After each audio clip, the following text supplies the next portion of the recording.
You mentioned dark humor. That's Mm, something that a lot of people that don't work in public safety, whether it be police, fire, EMS, I would argue probably a lot of people in emergency rooms and frontline healthcare, maybe a mhm. handful of other, probably military Yeah, too. military, yeah. It's something that people that are outside of that don't really understand. Yeah. What, how would you explain to somebody that is outside of any of those job categories why it's important and what it actually people hear that and they think, oh God, you're sick, what's wrong with you? And sometimes some people do go a little too far, but Yeah. you know uh, why is that important? I think, for a lot of people, when they think of dark humor, they immediately go to dead baby jokes and stuff like that. Like they always take the jokes that are way too far to utilize as their examples of why dark humor is bad. But I mean, it is proven scientifically through psychological studies. I mean, pretty much every therapist on the face of the planet will tell you that dark humor is an incredible thing when utilized appropriately.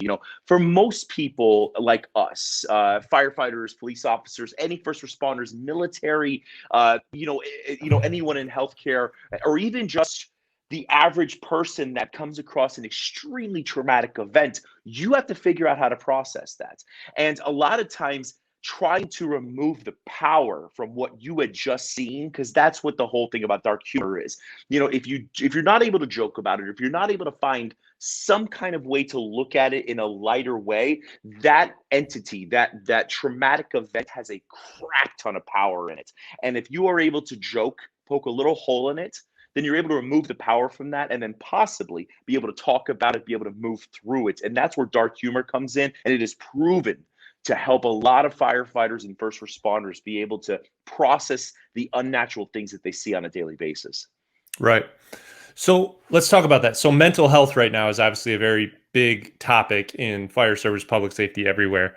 Do you think A, that fire departments and the fire service in general is doing enough, and B, if they aren't, what could they be doing differently? What could they be doing more? Yeah. Mental health in general will be a subject that will be spoken about for centuries. It's been talked about for centuries. It's been dealt with in very different ways. Spartans did it differently, as well as they talk about Indians and how Indian warriors or Native American warriors, they would go to battle. And when they came back from battle, they were put into a like almost, I call it Bikram yoga, but they would be put into like a little steam room, and they would talk about what they saw in war with the elders, and their feelings and their thought processes, the dark things that they had seen were said to be evaporated off of the rocks. So like these things have been utilized forever. We just want to put a different spin on it. So I think fire departments are doing a good job now. I think they're doing a better job than they were in the past. But mental health is by far the most dynamic thing on the face of the planet, because it's been perceived as a very negative thing forever. If physical health is good, intellectual health is good, mental health is bad. Like, that makes no sense. So Right. it's now being looked at a little bit better, but this is dynamic in the way that it has to come from both sides. It cannot just be the firefighter talking about their feelings. It has to be the firefighter talking about their feelings, the guys that they're talking to accept it, and then administration willing to help them in any way, whether that's paid time off, making sure they get to the right facilities, so on and so forth. So this has to come from every angle for it to operate properly. Okay. So I hear from, so you talked about when you first started Fire Department Chronicles, you got for a minute, you had a wave of people that were saying negative things. And I've talked about it slightly on my channel. I've gotten Mm. probably a small wave of people saying, oh, this is nonsense. This isn't anything. If you can't deal with the job, just quit or suck it up. Do you think that this is, you said that this mental health has been a thing that people have been dealing with for a long time, but do you think that it was just ignored for a while? Because obviously tragic things have been happening since the beginning of people. Yeah. Are we just now realizing it? And why didn't we realize this 20, 30, 40, 50 years ago when the exact same things were happening? Is it just Yeah. more on the forefront now because we have social media and people can talk about it? Or, I think it's a multitude of things. I think social media is around, so now people are talking about it a little bit more. I think it has been around forever. We just addressed it differently. people, when they don't understand things, I mean, this is, we've seen this throughout everything. When they don't understand something, when they can't explain it, when they can't feel it, touch it, look at it, that is a broken leg. I can see that that is angulated, like that is a bad broken leg. When they can't see it, it doesn't exist, or you're making it up in your head.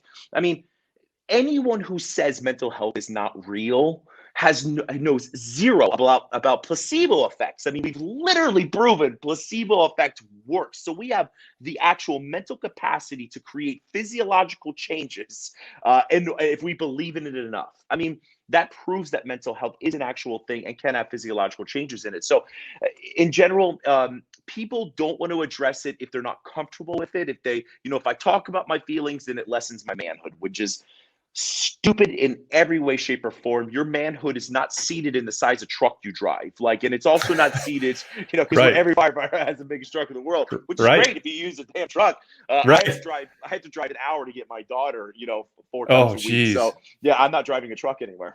Right. I'll be broke. So, but your manhood is not seated in your abilities to keep feelings in. In fact, I would be willing to say, we always like to say a well-rounded firefighter, looks at the scene 360 when you arrive. We make sure that everything is good, and everything is about being a well-rounded firefighter in the physicalities, or, the training portion of it. But yet you can't be well-rounded as an emotional human.